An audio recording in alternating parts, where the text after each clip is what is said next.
Finot, Catherine Chauve, Léonore, auteur, Catherine, metteur en scène. Le Poisson belge l'année dernière. Cette année, 1300 grammes. En création au Chesnay et à l'Atrium de Chaville. Présentation chez nous le vendredi 13 octobre. Le vendredi 13 octobre. On n'avait 1300 pas remarqué grammes. que c'était un vendredi. Moi, j'ai 13 choisi la octobre. date à dessein. Ah ben c'est parfait. J'étais sûr que ça On pouvait pas fonctionnerait. Et Comme il s'agit du 1313. cerveau. Ouais. En plus, comme il s'agit du cerveau, Et ça comme moi implique j'ai la aussi- poisse et que elle, la vie lui porte chance, ça s'annule. Ça, ça Ça s'annule. s'annule. Donc ça sert à rien d'avoir choisi cette Non. date. Alors c'est quoi 1300 grammes? C'est quoi 1300? Ça part d'où C'est quoi? Ça part d'où? dans ta C'est tête? peut-être le poids du cerveau. Déjà, ça correspond au poids du cerveau. On a tous un cerveau qui pèse à peu près 1300 grammes. Et s'il pèse un peu moins, ça ne veut pas dire qu'on est moins intelligent Bon. du tout. C'est une longue histoire qu'on va peut-être pas raconter en détail, mais en tout cas, Catherine et moi, on avait vécu étonnamment ces derniers temps des expériences assez fortes et assez intimes autour du cerveau. Un ami a subi une trépanation et nous a raconté un peu tout ce qu'il traversait avec un problème qu'il avait au cerveau, une tumeur, pour être très clair. Une trépanation, ça veut dire 2 opérations à cerveau ouvert. Et oui, ouverture de la boîte crânienne. Ouverture de la boîte La crânienne. personne réveillée. C'est ça qui est fou. C'est ça qui est fou, c'est que le réveillé. cerveau est indolore. Déjà, ça c'était une nouveauté pour nous. On pensait que le cerveau avait mal quand on le touchait. Et bien là, non, on pourrait enfoncer un tournevis dedans, vous sentirez rien. Il n'y a pas de terminaison nerveuse à l'intérieur du cerveau. Il est indolore et il ne vieillit pas. C'est le seul organe du corps qui ne vieillit pas. C'est extraordinaire. Donc ça, c'est quand même des messages qu'il faut faire passer. Parce que Et cet homme, donc, nous a raconté en détail, on l'a interviewé, il nous a raconté en détail un petit peu tout son parcours et puis comment ça se passait après sa trépanation. Il y avait toute une zone du langage qui avait été touchée et il y avait des zones aussi au niveau des sens, de la perception des sens qui avaient été touchées. Donc, par exemple, il nous racontait des choses incroyables. Il nous racontait qu'il mangeait des pâtes au basilic, qu'il avait la conscience, le savoir du fait qu'il était en train de mastiquer, de manger des pâtes au basilic, mais il ne sentait rien. Et ce n'est que beaucoup plus tard, quelques heures plus tard, que tout d'un coup, le goût du basilic lui explosait en bouche et la sensation de la C'est mastication. un différé. Des sensations Il différées. était en replay. C'est C'est ça. incroyable. Par Et exemple, ça, c'est incroyable. ouais, il allait faire pipi et il avait l'impression 2 heures après, il sentait Un Chaud, voilà. Alors que non. Incroyable. Ah oui. C'est fou. Et donc ça modifie quand même vraiment notre rapport au monde, au toucher, au sens et tout ça. Et puis ce qu'on s'est dit surtout avec Catherine, c'est que, du coup en étudiant un petit peu sur le cerveau ensemble et tout ça, on s'est dit c'est quand même crétin. Dans nos vies, on se penche sur le cerveau qu'une fois qu'il va mal.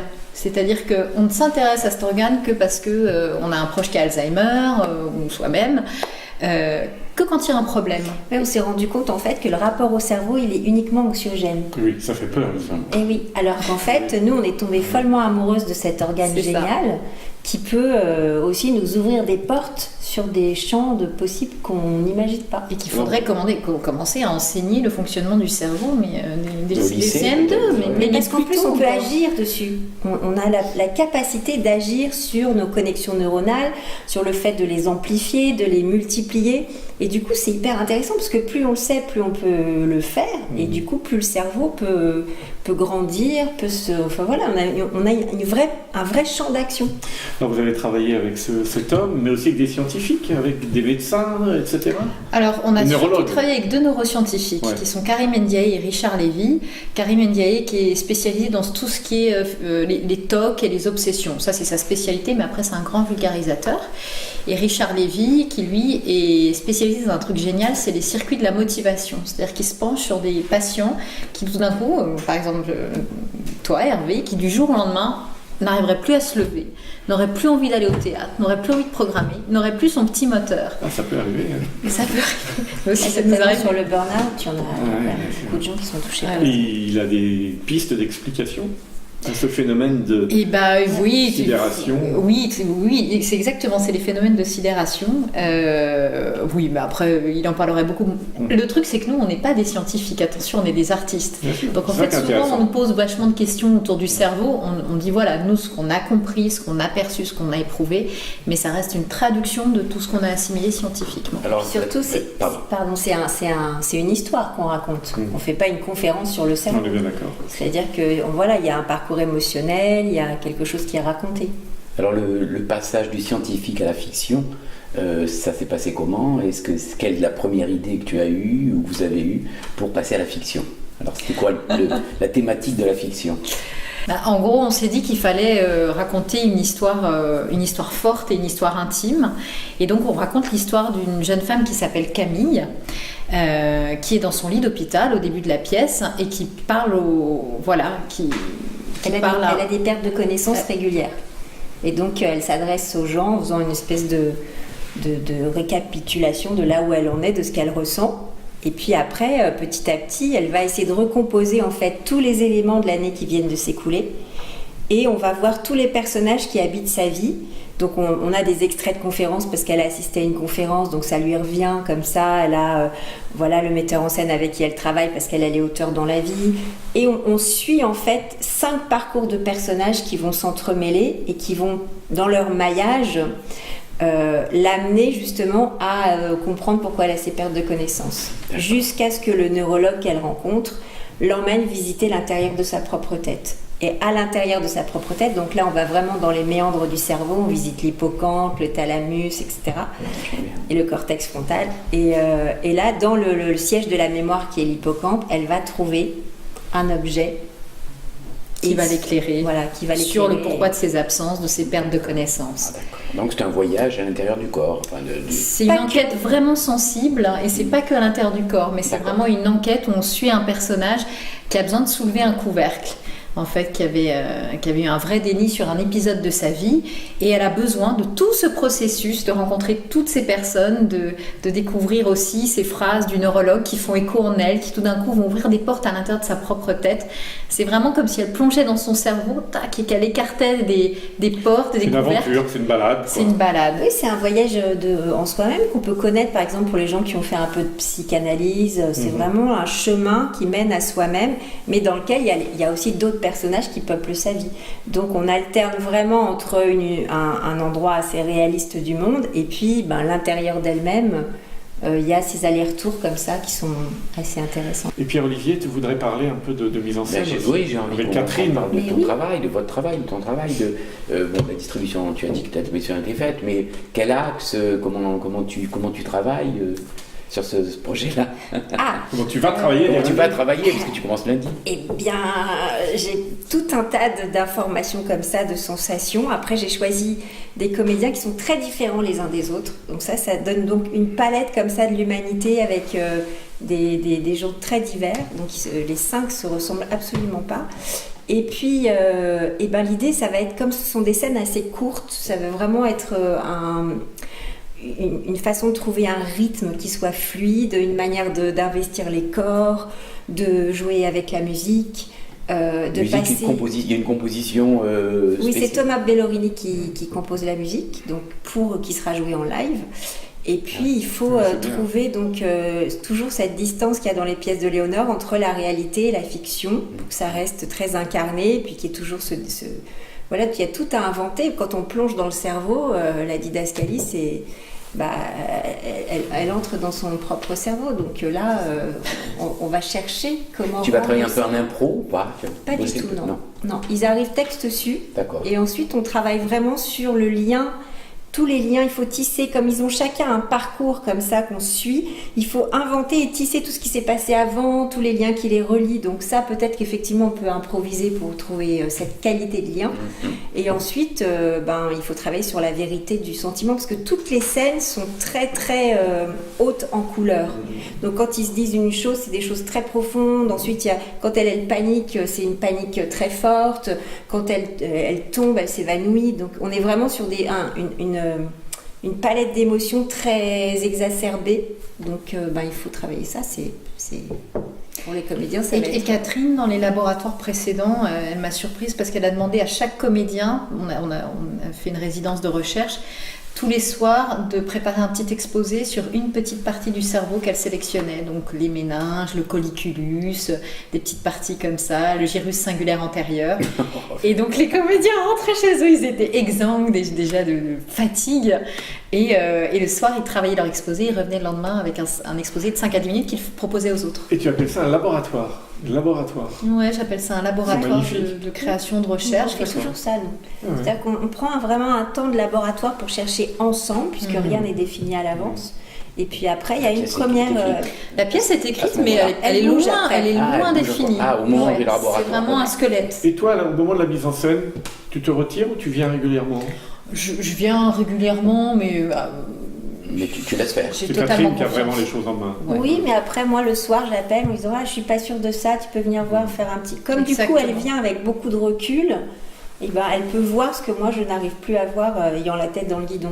Et puis Donc, parfois, du le coup, texte le relais, bloque aussi. Il faut, Ah oui. faut trouver une solution. Des fois, je dis là, dis donc, elle n'arrive pas à dire ça. Ouais, il y a un mot qui... évidemment. Ouais, oui. Donc, Bien sûr. ça, voilà, il y a une... Ou est-ce que je peux couper ça parce que j'arrive à le raconter avec la mise en scène. Donc du coup, c'est plus utile, c'est redondant. C'est vraiment la richesse de cette collaboration. Alors, c'est un sujet assez grave qui peut faire un peu peur, mais il y a beaucoup d'humour aussi en même temps. Bah, l'écriture de Léonore. Hein, Ah, c'est l'écriture de Oui, Léonore. enfin, c'est mise en scène aussi. L'idée, La mise en scène de Catherine. non, mais vraiment le but de la compagnie et de notre collaboration vraiment depuis le début, c'est de jamais cloisonner en fait les univers et les couleurs. C'est-à-dire que là, on a envie de faire un spectacle qui soit haletant, qui soit rythmé, qui soit visuel, qui soit drôle, tragique, et qu'on puisse passer par toutes les couleurs des émotions, puisqu'on parle précisément d'émotions. Mais vraiment, même au niveau du texte, au niveau de la mise en scène, l'idée n'est jamais de s'enfermer dans une catégorie de théâtre, dans une catégorie de langage.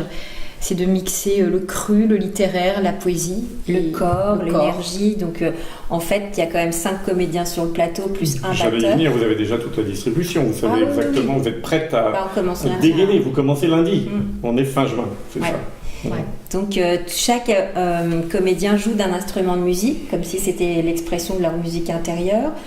Donc, ça va être très... Avec il y a- un tête.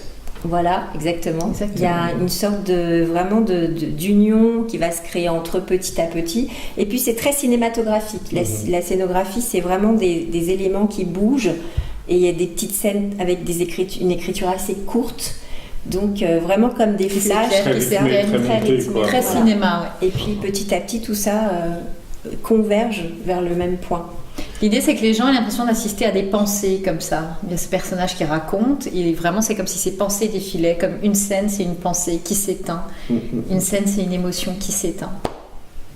Est-ce que ce que tu disais tout à l'heure, que le cerveau n'arrête pas de bouger, est-ce que le fait d'avoir écrit sur le cerveau a peut-être a modifié ton cerveau? Mon Dieu, oui. Mais mon Dieu, oui. Mais Pas c'est que le fou. sien. hein. C'est ce que tu m'avais dit quand tu m'avais parlé de la pièce à Ça a l'origine. été extrêmement fort. Puisque, Alors, en donc quel moi, sens moi j'ai un vrai contentieux avec les sciences. J'ai un grand frère qui est scientifique, qui est hyper doué en sciences. Donc moi, mon rôle, c'était d'être la littéraire dans la famille. Et il y a 2 ans de ça, j'ai participé à un binôme par la compagnie L'Essence des mots. C'est une collaboration, en fait, on fait écrire des auteurs contemporains avec des scientifiques. Et j'ai rencontré une très grande scientifique et je devais écrire, suite à cette rencontre, une pièce de 30 minutes. Et c'était vraiment très très technique ce qu'elle m'apportait comme connaissance. C'était une immense matheuse, donc j'étais très intimidée. Et j'ai écrit cette première pièce, du coup, un peu scientifique. Et là, je me suis dit, peut-être que tu es capable quand même de t'intéresser à des sujets, voilà. Et ensuite, en me plongeant dans l'écriture sur le cerveau, au début, j'ai commencé par des choses plutôt simples. On a commencé par des choses plutôt simples. Et puis, au fur et à mesure du temps, je me suis rendu compte, mais en effet, l'apprentissage se muscle, la connaissance se muscle, et on peut se désinhiber par rapport à la connaissance. Et tout d'un coup, je me suis mise à lire des trucs mais ultra complexes, mais j'avais mon petit vocabulaire scientifique, mon petit jargon, je posais des questions. Et ça m'a fait beaucoup de bien en fait de voir que j'étais pas si nulle en sciences. Et ça me fait réfléchir aussi sur mon rapport avec ma fille aînée autour des maths. Et du coup, je me suis mise à lui faire des maths, alors qu'avant c'était que son papa qui lui faisait faire des maths. Et voilà. Et je me suis dit qu'il fallait vraiment tous se désinhiber justement par rapport à ces inhibitions. Je ne suis pas capable de... voilà. Le cerveau sait qu'on parle de lui quelque part, non? Il ouvre des portes de lui-même, non? C'est vraiment ça. C'est en fait ce que disaient les scientifiques, c'est attention, quand vous commencez à travailler sur le cerveau, c'est comme si votre propre cerveau était en train de se modifier en même temps qu'il travaillait. C'est comme si vous preniez votre cerveau, que vous le mettiez devant vous et que vous alliez trifouiller en lui avec vos mains. Et je crois qu'on a vraiment eu des sensations comme ça. D'où la première image du petit clip que vous avez fait d'ailleurs. Ouais. Et alors les rêves dans ces cas-là, et forcément il y a des rêves Oui, différents. mais même les comédiens, je pense qu'on a fait plusieurs sessions de travail où on essaie d'étudier le sujet. Et je crois que chacun, en fait, on voit que ça modifie. Il y a une phrase du texte qui dit c'est comme du citron sur une huître. C'est-à-dire qu'il y a quelque chose qui s'active, en fait. Et du coup, ça peut avoir des modifications assez concrètes, en fait, sur... Donc les spectateurs aussi, évidemment, et chaque soir, ça va être complètement différent. Ça va être différent. Je pense que les spectateurs, ils vont faire une expérience, en fait. C'est ça qui peut être intéressant. Est-ce que dans la pièce, vous vous adressez au public, où le public peut interagir ou non? Il y a un quatrième mur. D'une certaine façon, oui. Ah ouais. C'est-à-dire qu'il y a le quatrième mur qui, de temps en temps, saute. Mais on va voir, là, on commence les répétitions lundi, jusqu'où on peut pousser ça. D'accord. Et le neurologue pose des vraies questions publiques. On n'attend pas de réponse, mais il pose des vraies questions publiques. D'accord. Et les gens, quand ils viennent dans la salle, on aurait envie qu'ils viennent s'asseoir dans les différents lobes. Donc ils viennent vraiment prendre place à l'intérieur de quelque chose. C'est joli. Inviter les spectateurs à venir s'asseoir dans Oui, les lobes. dans les lobes. Magnifique, ça n'arrive jamais, ça. Ouais. Ça arrive sans Dans qu'on sache. l'hippocampe, le siège de la mémoire, C'est ça. Et au niveau des sentiments, alors vous abordez forcément les sentiments, l'amour, comme est-ce que l'amour est un des fils conducteurs de En tout cas, le désir. spectacle, le désir, oui. l'amour, oui. l'attachement, mais aussi, c'est vrai que la rupture amoureuse, l'amour, c'est vrai que c'est le fil conducteur. C'est un des vrais thèmes de la pièce. En fait, nous, ce qui nous intéresse, c'est toujours d'avoir, donc on suit ces personnages et on a la traduction, souvent par le neurologue, de ce qui se passe chimiquement à l'intérieur de notre corps et du cerveau. Mais on s'amuse aussi à faire mentir le neurologue, c'est-à-dire que ces explications ne sont pas une explication à tout. Comme vous le disiez, il y a des rêves, il y a des choses insaisissables. Il n'y a surtout pas d'explication à l'amour, j'espère. Il y a une petite explication à l'amour, par exemple. Il y a des taux hormonaux. Il y a des taux hormonaux. Mais l'amour, c'est pas qu'un taux hormonal, quand même. Non, mais Non. le désir. Le désir, Ne oui. déprimez pas Hervé, c'est Non. un grand sentiment. Mais il y a le désir, Mais il y a on est l'amour. tous des grands C'est pas sentiments. toujours lié. Mais ceci dit, ça nous échappe. C'est-à-dire pourquoi d'un seul coup on rencontre quelqu'un et on a une émotion qui nous submerge et bien sûr. une autre pas. Non, mais par exemple, il y a une chose qui nous a frappé, et je veux dire, tout le monde pourra attester que ça lui est arrivé, c'est qu'en fait, on a un taux de sérotonine dans le cerveau. Ouais. La sérotonine, c'est l'esprit critique, c'est ce qui nous pousse à râler, à critiquer, à pas être content, tout ça. Et quand ce taux de sérotonine baisse, c'est ce qui se passe en fait quand on tombe amoureux, quand la passion est enclenchée avec un nouveau partenaire, le taux de sérotonine baisse, et même ça agit au niveau de la vision. Et en fait, quand on dit que l'amour rend aveugle, Oui. c'est chimique, c'est-à-dire qu'on va être moins regardant au niveau des rides, des taches du corps, des bourrelets, des odeurs, de Ça explique tout ce beaucoup qui de peut choses. s'expliquer beaucoup de choses. Sauf que après ça revient, le sérotonine elle remonte. Et les ennuis commencent. Et le divorce. Et alors c'est là que voilà, et l'ocytocine continue de travailler sur une chimie du lien, puisque l'ocytocine c'est une hormone aussi qui nous a éclaté. L'ocytocine c'est ce qui permet par exemple tous les phénomènes d'éjection du corps. Donc l'éjection du placenta, l'éjection du lait maternel, l'éjection du bébé, l'éjection du sperme, enfin tous les phénomènes d'éjection, c'est quand même assez étonnant. Et c'est aussi ce qu'on appelle donc la chimie du lien. C'est vraiment ce qui fait que tout d'un coup on se serre avec un câlin avec quelqu'un et l'ocytocine monte dans le cerveau et ça produit une sensation de bien-être. D'où l'importance du baiser. Il faut beaucoup s'embrasser. Beaucoup s'embrasser, Le beaucoup baiser câliner. amène à Abraçons-nous. l'ocytocine. C'est bien, c'est une recommandation qu'on peut faire. On m'a dit qu'il fallait le faire, faut le faire. Quoi. Faut le faire, vous pouvez revendiquer ça. Obéissons-nous. Ça, oui, absolument. bien sûr. On a tendance à moins s'embrasser en couple avec les années, et alors qu'en fait, ça génère de l'ocytocine qui est très bon pour le corps. C'est un bon argument. En tout cas, savoir tout ça ne résout pas votre rapport du coup à l'amour, ça résout pas votre vie, Non, rien du ça tout. va. Et c'est ce qu'on Ni dit la vraiment magie, dans le ni le spectacle. mystère. Ni Mais la ça magie, donne ni envie le de mystère. s'embrasser, donc c'est Ça vachement donne envie de s'embrasser. Il faut venir voir le spectacle parce que le spectacle donne envie de s'embrasser. J'ai l'impression que le vendredi 13 au soir, vers 22h, On tout le pourra monde va tous s'embrasser s'embrasser à la salle. Est-ce qu'il y a un baiser de la paix comme dans Mais certaines- peut-être qu'on ira jusque-là, À peut-être la qu'on fin de- ira. Embrassez-vous. comme dans les. Ce que je peux vous dire, c'est qu'à la fin, il y a un vrai apaisement et il y a un final, Ça, c'est je crois, important. très poétique, très fort et très émotionnel. C'était vraiment important pour nous de terminer sur de la poésie et de l'émotion et pas une espèce de grosse donnée technique avec une machine. C'est tout sauf une machine, notre Donc cerveau. on sort de la pièce habité par une grande sérénité, en fait. Déjà en ayant appris des choses qu'on ne connaît pas, et puis surtout en se disant mais allons-y, allons voir, explorons-nous, reniflons-nous, allons nous explorer en fait. N'ayons pas peur. N'ayons Voilà, pas peur c'est de ça. nous-mêmes, absolument. Et le cerveau n'est pas anxiogène, c'est extraordinaire. Et puis si vous êtes d'accord, on fera une rencontre de Ah oui. l'atelier à l'issue de la pièce. si c'est possible. Mais évidemment. Avec des scientifiques, avec vous, avec les artistes, et puis les spectateurs. Comme ça, on ira au-delà. On laissera un petit temps de récupération. Vous n'imaginez pas, Hervé, d'ailleurs, je te tutoyais tout à Le l'heure. cerveau évolue parce qu'elle est en train de me vous voyer. En fait, c'est dit, il va m'embrasser, donc vous voyons-le très très vite. Mettons une barrière. Remettons un petit peu de Il va distance. appliquer les Il ne conseils. t'embrassera Ça, pas. on parle d'amour, donc tout à tout. Jamais à l'antenne, Protection, je tout ça, n'embrasse jamais à jamais. l'antenne. Et ce qui est extraordinaire, c'était vraiment les rencontres entre les artistes et les scientifiques.